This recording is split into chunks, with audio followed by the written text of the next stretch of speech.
La noche del 22 al 23 de julio dejó una señal muy clara en el campo de batalla. Ucrania no solo volvió a golpear territorio controlado por Rusia, sino que lo hizo atacando 3 objetivos que sostienen el esfuerzo militar del Kremlin.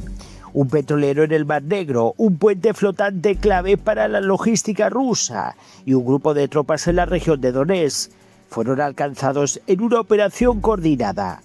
Pero lo más importante no es únicamente lo que fue atacado, sino el mensaje estratégico que envía esta ofensiva. Porque cada vez resulta más difícil para Moscú proteger todos los puntos críticos de su maquinaria de guerra. Putin está perdiendo el control. Según informó el Estado Mayor de las Fuerzas Armadas de Ucrania, estas operaciones formaban parte de una campaña destinada sistemáticamente a reducir tanto el potencial militar como el económico de Rusia. Es decir, no se trata de ataques aislados, sino de una estrategia que busca debilitar sistemáticamente la capacidad del Kremlin para mantener la guerra a largo plazo. Y aquí es donde la situación empieza a adquirir una dimensión mucho mayor. Uno de los objetivos más importantes fue un buque cisterna alcanzado en el Mar Negro. De acuerdo con las autoridades ucranianas, este petrolero era utilizado para transportar petróleo ruso, productos derivados del petróleo y combustible destinado a las Fuerzas Armadas rusas. Este detalle resulta fundamental. En una guerra moderna el combustible es tan importante como las armas. Sin un suministro constante de combustible, los vehículos blindados dejan de avanzar, los camiones logísticos reducen su actividad y las operaciones militares pierden velocidad. Golpear un barco dedicado al transporte de estos recursos supone atacar uno de los pilares que mantiene en funcionamiento el aparato militar ruso. Pero eso no fue todo. Mientras el ataque contra el petrolero afectaba la capacidad logística y económica de Rusia, otra operación se dirigía contra un puente flotante situado en la zona de Novokominsk, en la región de Donetsk. Puede parecer un objetivo menor, pero ocurre exactamente lo contrario. Los puentes flotantes suelen construirse cuando las infraestructuras permanentes han sido destruidas o resultan demasiado vulnerables. Permiten mover tropas, vehículos, munición y suministros de un lado hacia otro con rapidez. En este caso, según el Estado Mayor ucraniano, Rusia utilizaba esta estructura para el despliegue de fuerzas y recursos militares. Destruir o dañar un puente de ese tipo significa obligar al enemigo a buscar rutas alternativas, retrasar el movimiento de unidades y aumentar la presión sobre toda la cadena logística. En una guerra donde cada hora puede marcar la diferencia, estos retrasos tienen un enorme valor estratégico. Pero aún había un tercer objetivo. Las fuerzas ucranianas también atacaron un contingente de tropas rusas en Orlivka, otra localidad situada en la región de Donetsk y que desde hace años constituye uno de los principales bastiones de las fuerzas rusas en el este de Ucrania. Aunque las autoridades ucranianas no han ofrecido información sobre el número de bajas o el alcance exacto de este ataque, el hecho de golpear simultáneamente personal militar, infraestructura logística y transporte de combustible demuestra una planificación orientada a debilitar varios niveles del sistema militar ruso al mismo tiempo. Y eso cambia completamente la lectura de estos acontecimientos. Porque no hablamos únicamente de destruir objetivos individuales, hablamos de desgastar la capacidad de Rusia para sostener operaciones continuadas.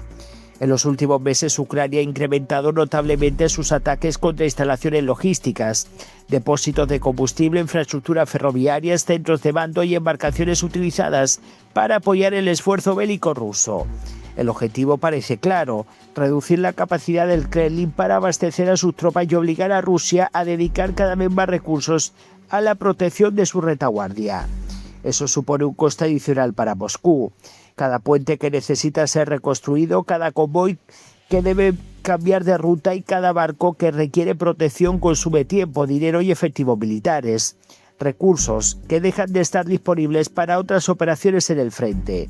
Y aquí aparece uno de los aspectos más importantes de esta guerra. Rusia continúa disponiendo de una enorme capacidad militar, pero mantener una campaña prolongada depende también de la logística.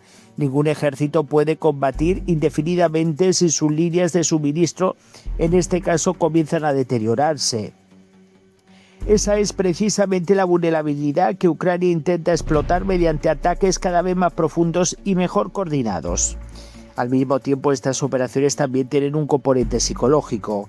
Cada nuevo ataque demuestra que existen objetivos rusos que siguen siendo vulnerables, incluso lejos de las líneas principales de combate. Esto obliga al mundo, en este caso, a ver cómo los rusos están quedando completamente acorralados por el ejército ucraniano. Y bueno, esto obliga al mando ruso a redistribuir sistemas de defensa aérea, reforzar la vigilancia y aumentar las medidas de protección sobre infraestructuras críticas.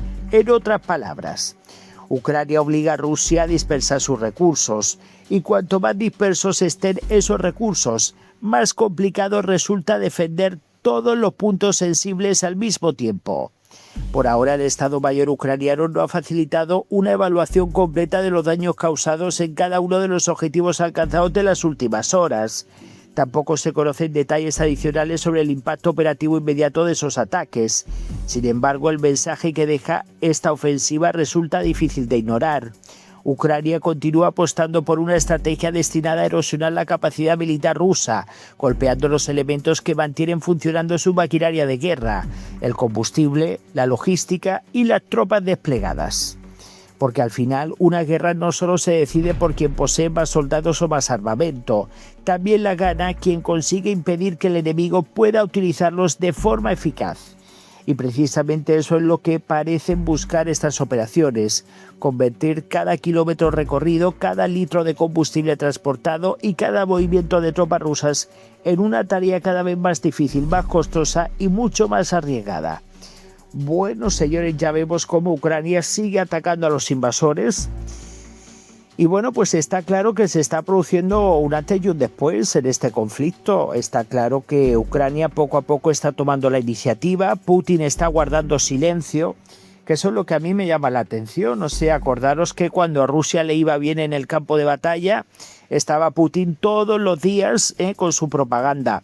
Ahora, como están siendo golpeados diariamente, ahora están muy calladitos. Y bueno, pues evidentemente el silencio dice más que las palabras. Muchísimas gracias, voy a leer vuestros comentarios, dejen sus likes y nos vemos en el próximo vídeo.